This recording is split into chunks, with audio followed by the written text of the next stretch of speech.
Doğru deyirlər ki, mütaliəyə maraq zəif olan bir ailədə cəmiyyətdə heç bir inkişafdan, maariflənmədən danışmaq olmaz və bu da zamanla ailənin, cəmiyyətin zəifləməsi, geri qalması deməkdir. Sokrat mütaliənin cəmiyyətin həyatındakı önəmi barədə deyirdi.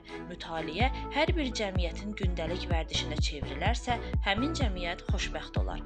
Təsadüfi deyil ki, ümummilli liderimiz Heydər Əliyev mütaliənin insanın bütöv şəxsiyyət kimi formalaşmasına, cəmiyyətin inkişafına əvəzsiz köməyini dəfələrlə vurğulamış, bu sahədə kitabxanalardan mənəvi xəzinə kimi bəhs edərək demişdi.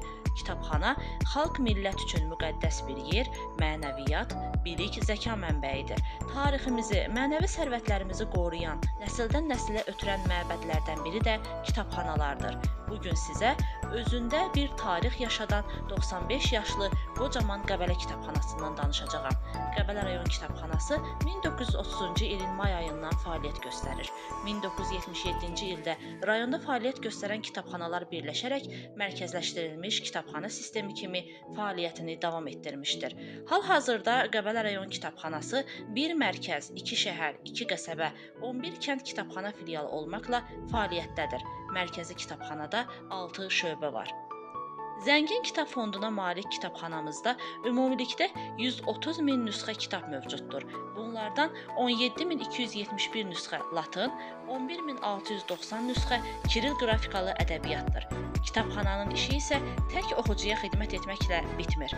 Ölkədə baş verən mədəni hadisələri işıqlandırmaq, görkəmli şəxsiyyətlərin yubileylərinin qeyd edilməsi, Prezident sərəncamı ilə həyata keçirilən tədbirlər planının icrası, anım günləri, zəfər günü və digər dövlət əhəmiyyətli tədbirlərin, sərgilərin, ədəbi-bədii gecələrin keçirilməsi də kitabxana sisteminin vəzifələrindəndir.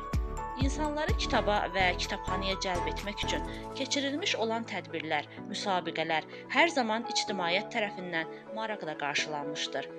Təşkil edilən kitab sərgiləri oxucuların maariflənməsində olduqca mühüm əhəmiyyətə malikdir.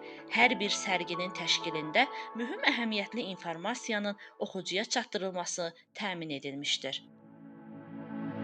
Beləliklə, çoxsahəli fəaliyyətimizlə 95 ildir ki, xidmət edirik. Sizlərə isə asudə vaxtlarınızı səmərəli təşkil etməyə, kitab oxumağa dəvət edirik. Dahi Azərbaycan şairi Səməd Vurğun demişkən, kitabsız ömrün nə mənası var? Ömrünüzü mənalı